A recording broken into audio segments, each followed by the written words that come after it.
Hey guys, what's up? Welcome back to Tactical Army TV.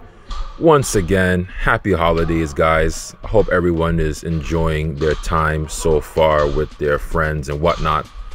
So, what we're going to get into in this video is something that I wanted to kind of touch on for quite some time, which is low light gameplay in Airsoft, especially in CQB. So, somewhat of a CQB tactics series. I don't know if I'm gonna turn this into something. Anyway, basically we've been playing, well, I've been playing this game style for quite some time, and I must say it's something that is very interesting to me. Before I started playing with tactical lights, I never really was interested in low light gameplay for Airsoft, and it's definitely not something that I would generally recommend to someone who is just starting, or if you're kind of learning how to grasp certain concepts and you're not really sure about where your map is or what is situated like, and how would you use the necessary equipment that you need to survive in those situations. Anyway, so I'm going to talk about basically what I'm doing in this instance. So in both scenarios, right, I am using my USP Compact, which I think is all around a pretty good pistol. The rail system is proprietary, so if you do use something like this, obviously you have to use a rail adapter, and you can mount your Surefire X300 or basically anything that's going to fit on that rail with that amount of rail space.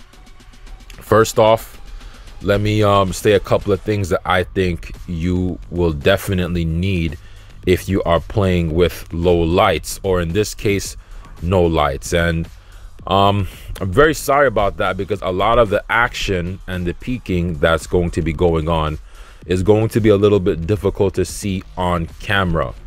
And even though I have the brightness turned up on the filter and all that, so you can only imagine how dark and how difficult it is to see in those type of scenarios.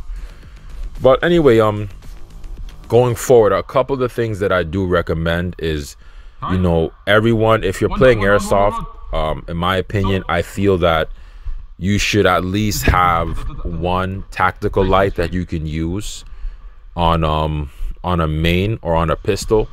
If you have both, I would recommend a tactical light on your pistol and a light on your main. Usually when I'm running a M4 platform, like for example my Mark 8, well, not my Mark 18, because I don't use a light with that most of the time, but in some of my MP7 gameplays, which I don't think I have any up on the channel at the moment, but with the APS Patriot and the M4, so I'll give you guys those two examples. I like to run the Enforce, which is a really easy light, really intuitive, and very easy to use overall. I would say, in my opinion, based on what I've seen, it's a little bit more easier to use than the Cloud Defensive tactical light. Don't quote me on that, because I guess pretty much it would be predicated on the system that you find is best for you, depending on what you're familiar with and how your training is situated. From my handguns, right now I do have a bunch of lights that I am using. I have quite a few tactical lights that I do use, and a lot that I do like. Now, usually for most fields, especially here in Japan that are indoor, I believe that the limit for lumen is at about 1,000, if I'm not mistaken. So I have a couple of lights that can do over 1,000, and they're the O lights that I did do a product review and unboxing on. So if you guys don't know what that is, just drop a comment in the comment section, and I will link you the video. But I did that one a while back. You know, those are old videos for me right now. And yeah, those lights, they have strobe features. The ones that I have, they have also lasers. I have one, the Pro has the green, and the Balder RL has the red laser, you know, so they're dual function, the light and laser, and they can do both. Very high lumen and very good for outdoor games. So some outdoor games, they do allow you to use, I guess, you know, gear with different amount of lumen, but for the most part, you're looking at that 1,000 lumen range.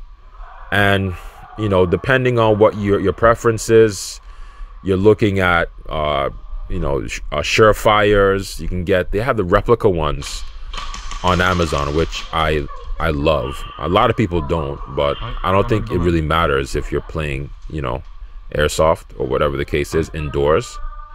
They're perfectly reasonable, they're easy to acquire, they're not that expensive, and you can pretty much mount them on almost anything with a rail. So you can go that route, or you can get the real steel Surefires, you know, the X300s obviously are the most popular ones that you can get.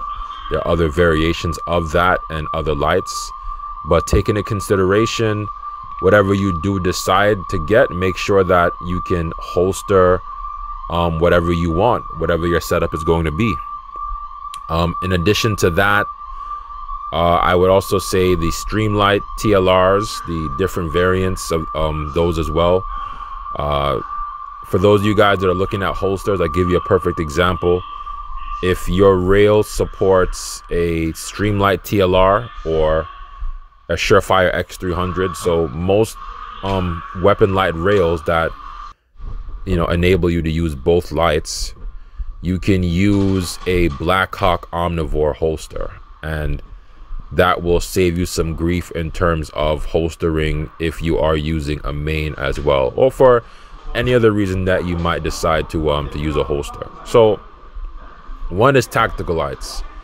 Tracers, I think, can also help you a lot in terms of adjusting your field of fire, and if you have to do your on-point adjustments when you're shooting. And obviously the light does help you to identify and mark targets as well, so that's a big plus there. So if you know how to use your tactical light to mark targets, and you know how to, and you can shoot really well, and you have a tracer on your gun, it does make a big difference in close quarters. Just pretty much understand that if you decide to go that route where you are using a light and you're using a tracer, so whatever you can see, basically you have to assume that someone else can also see what you're looking at. So be very wary of that as well in terms of gear. So touching on that, obviously tactics, right? You're going to be playing your life, and you're going to be playing your life very carefully, so your movements are going to be a lot slower, not necessarily labored, but you want to be cautious in terms of what you're doing and where you're going. Obviously listening to sound, so if you hear somebody coming, more than likely people aren't really moving a lot, so you have to be very aware on what's going on. You know, listen to your senses and focus on what is happening in the moment. Like, don't just zone out, you know, be cautious, be aware, listen to what's going on, be vigilant, and be very cautious in terms of movement, right?